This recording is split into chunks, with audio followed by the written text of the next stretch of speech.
예, 연일 매선 강추위가 이어지고 있습니다. 밖에 나서기만 해도 금세 코끝이 시려지는데요. 두터운 외투뿐 아니라 장갑이나 모자 같은 방한용품도 이제는 필수품이 됐습니다. 네.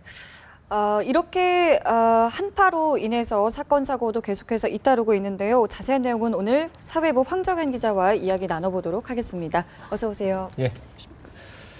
자, 날씨가 정말 엄청 추운 것 같습니다. 네, 어제 현장 연결도 다녀오신 걸로 알고 있는데 네, 두물머리 다녀왔습니다. 상당히 추웠죠. 네.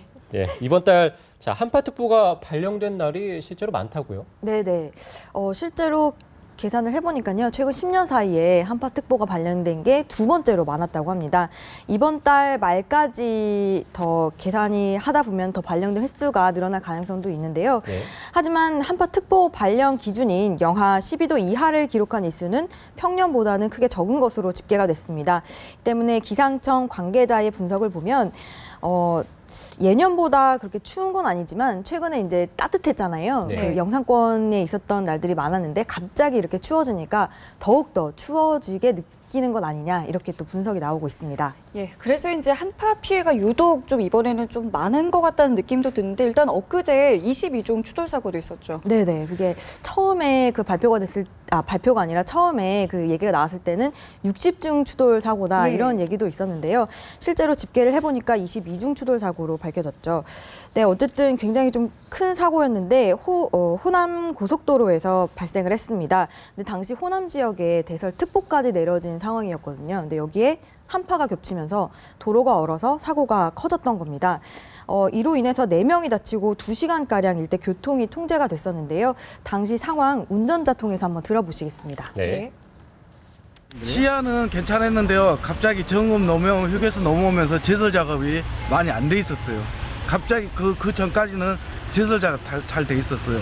근데 그 넘어오고 난 다음에 그쪽으로 해서 노면이 다 하였어요. 이렇게. 네, 이렇게 말씀을 들어보면 사실 사고는 한순간에 벌어지는 거잖아요. 네. 그러니까 지금 같은 추위 속에서는 평소에 차간 간격을 좀 유지를 하고 또 그런 이제 습관을 좀 들여야 될 것 같고요. 네. 또 전문가들이 얘기를 하는 거는 그런 이제 뭐 한파 속에서 이제 눈이 많이 내릴 경우에는 앞차가 지나간 그 타이어 자국을 좀 따라가는 것도 방법이다 이렇게 조언을 했습니다. 예, 지금 차량 사고도 그렇고 한파도 이어지고 또 폭설도 내리다 보니까 크고 작은 사고들이 좀 잇따르고 있는 것 같거든요. 특히 최근에는 산행하다가 또 사고를 당하신 분들도 많죠. 네, 네, 맞습니다. 말씀하신 대로 조난 사고가 좀 대표적일 텐데요. 네. 이 조난 사고의 경우도 안타까운 죽음으로 이어지는 경우가 좀 있기 때문에 철저히 대비가 필요하겠습니다.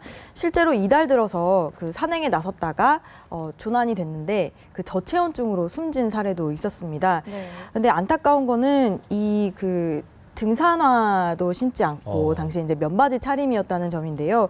설악산 정상 일대 그 낮 기온이 한 영하 20도까지 내려가고요. 여기에 이제 바람이 강풍이 불다 보니까 체감 온도는 40도까지 떨어진다고 합니다. 영하 40도까지 떨어지는 혹한의 날씨다. 그래서 당시에 고립됐던 다른 조난자 중에서 일부도 저체온증 그 동상 증세를 호소해서 병원에서 치료를 받기도 했습니다. 네. 결국에는 이제 충분한 준비가 있어야 되는데 어떤 방안이 좀 있을까요? 앞서 말씀드린 것처럼 가장 기본적인 장비는 꼭 갖춰야 되겠습니다. 네. 계절에 맞는 등산복과 등산화는 필수이고요. 특히 겨울철 조난이 대부분 이제 동사로 이어지기 때문에요. 그 여벌의 옷 같은 거, 담요나 이런 거 준비하는 것도 예. 그 전문가들 입장에선 필수라고 말씀을 하시더라고요. 그리고 이 밖에도 그 위치 정보를 알려줄 수 있는 그런 그 모바일 어플리케이션을 좀 까셔가지고 수시로 가족이나 지인분들하고 연락하는 것도 좋은 방법이 될 것 같습니다.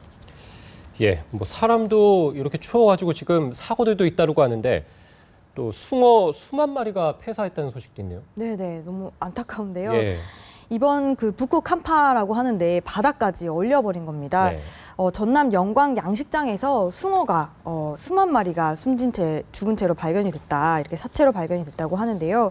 숭어떼의 경우에는 그 한겨울을 날 때 서로 이렇게 무리를 지어가지고 기온을 좀 유지를 한다고 합니다. 체온을 유지를 하는데 이번 같은 경우는 강풍이 불면서 이 숭어떼가 서로 이렇게 분리가 된 거죠. 예. 서로 거리가 멀어지다 보니까 기온도 자연적으로 떨어져서 이렇게 대규모의 사체가 된 거라고 하는데요. 아무래도 이제 설이 얼마 남지 않아서 설 대목을 기다렸던 이 어민들 입장에서는 망연자실할 수밖에 없는 그런 상황이 됐습니다. 예, 뭐 이 밖에도 길고양이 때문에 정전 사태도 있었고 여러 가지 사건 사고들이 있었는데 저희가 시간 관계상 마지막으로 좀 하나만 여쭤볼게요. 안전처가 국민안전처가 이제 비상 대응 체계를 가동 중인데 이 내용을 좀 간략하게 설명 부탁드릴게요. 네네. 일단 뭐 고갯길이나 고가도로 진입 출입로에는 지금 제설 장비 갖추고 있으니까요. 예. 그런 부분 좀 확인하시면 좋겠고요. 또 수도 계량기 동파 사고가 최근 잇따르고 있잖아요. 이런 부분은 그 계량기 함에 보온재를 좀 채워두시는 게 좋겠습니다. 또 아직 사건 사고는 발생하지 않았지만요. 그 건물 지나실 때 고드름이 흉기로 변할 수 있는 만큼 좀 주의해서 이동을 하셔야겠습니다. 예, 알겠습니다. 지금까지 저희 사회부 황정현 기자와 이야기 나눠봤습니다. 고맙습니다.